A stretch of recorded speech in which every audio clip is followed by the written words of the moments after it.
like to acknowledge you all. Thank you for coming together to celebrate the life of my teacher, my friend, my brother, William Vander.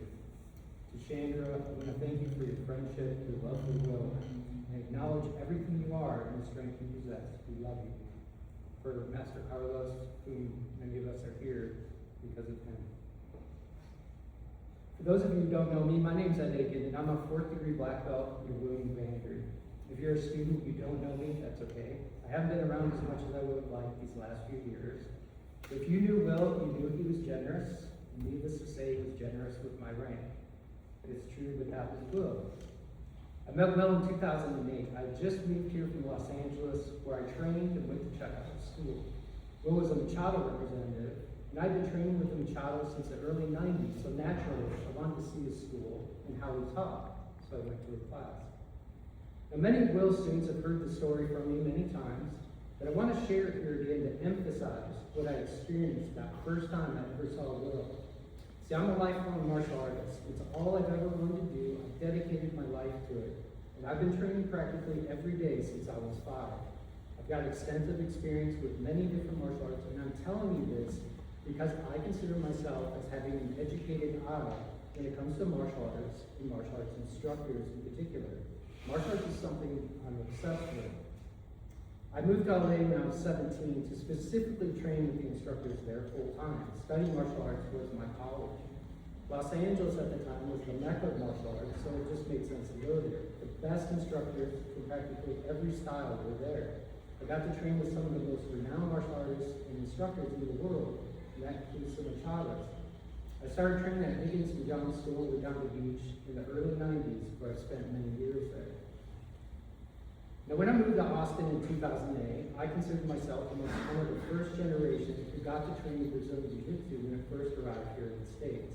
I prided myself on having seen it all when it came to Jiu-Jitsu, martial arts, and good martial arts instructors. Not that I could do it all, but I would know it when I see it, because I have been running the best in the world. If a martial art or instructor was crap, I would know it. When I walked into Will's gym, I of course would expect him to see the techniques I was so sure I had seen many times before.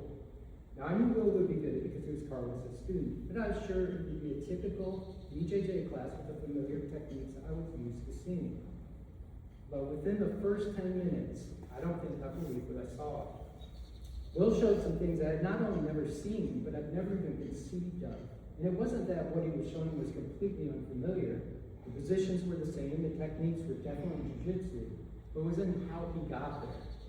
What he was showing was effective, simple, yet completely done in a way that blew me away. There were angles and setups that were just unique.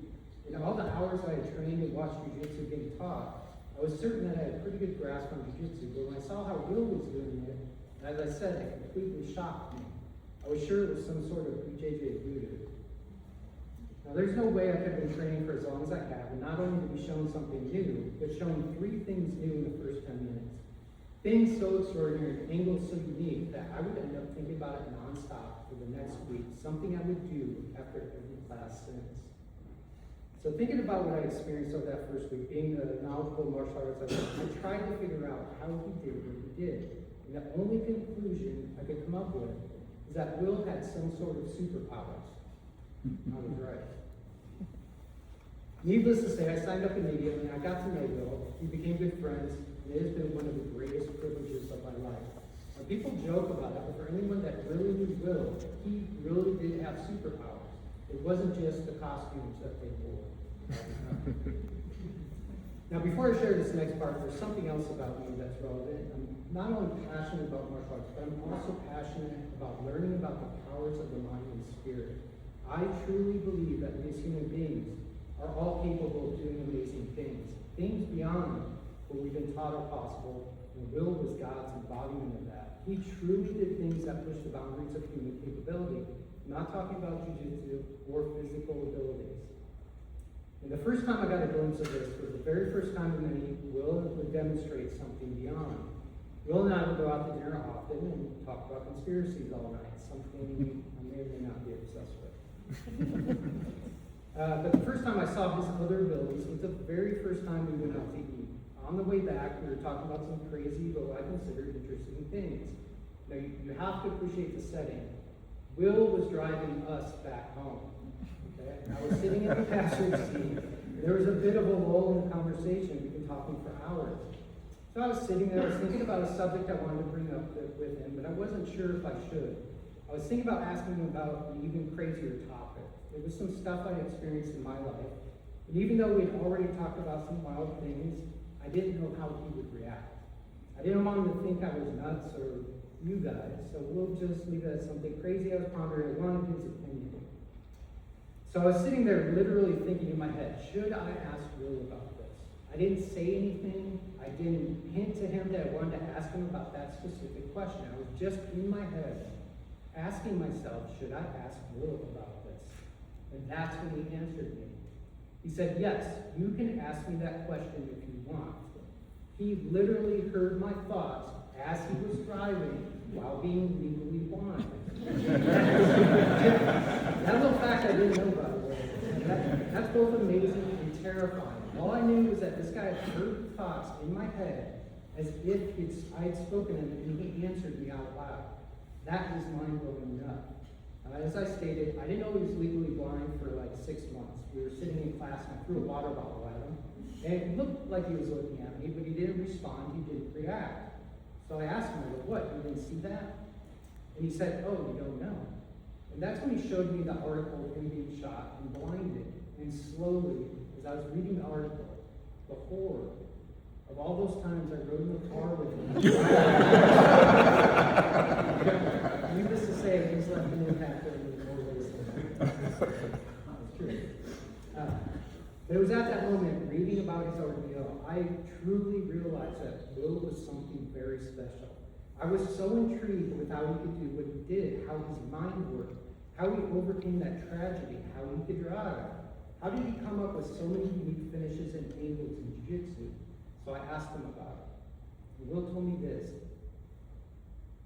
He said, while he was in the hospital, lying in his bed, not being able to see, and contemplating what life would be like blind, he thought about his situation. And he said, I only looked at the solutions. I didn't dwell on the negatives. The solution to any problem is always right in front of you, but it's up to you to see it. If you dwell on your mistakes or what you can't do, you'll miss all the things you can do. It's obvious Will lived his life this way. In Jiu-Jitsu, Will taught us that there's a submission from everywhere. No matter what bad position you find yourself in, there's a way to prevail. The unfortunate truth is, I don't think there's one student who could ever do what Will did. Yes, we can do our best to carry his legacy, but no one can ever fill his shoes. Will was strong, unique, an incredible force of nature. And despite being a walking submission and supplements encyclopedia, the most important lessons he really taught us were the principles he lived by. God, family, community, justice, strength, honor, lineage, study, and contribution. Will gave us so much to live up to, and I, for one, feel privileged and honored to have known him.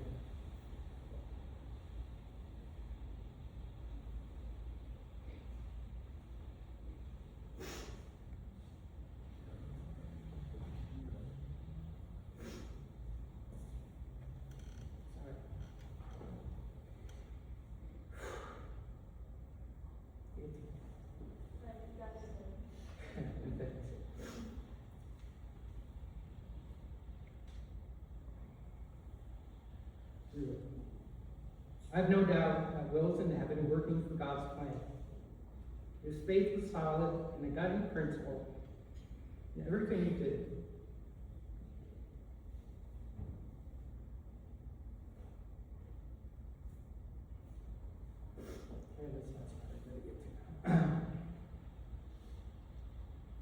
Will left us being a tremendous example of how to approach life's adversities and how to be of service.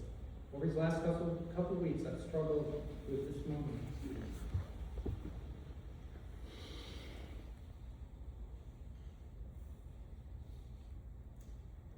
Ultimately, this is life.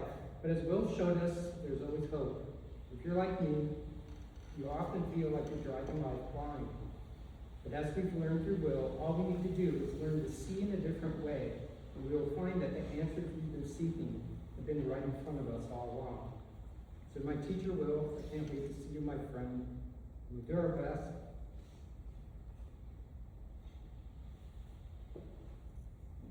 Well, that day, golf balls?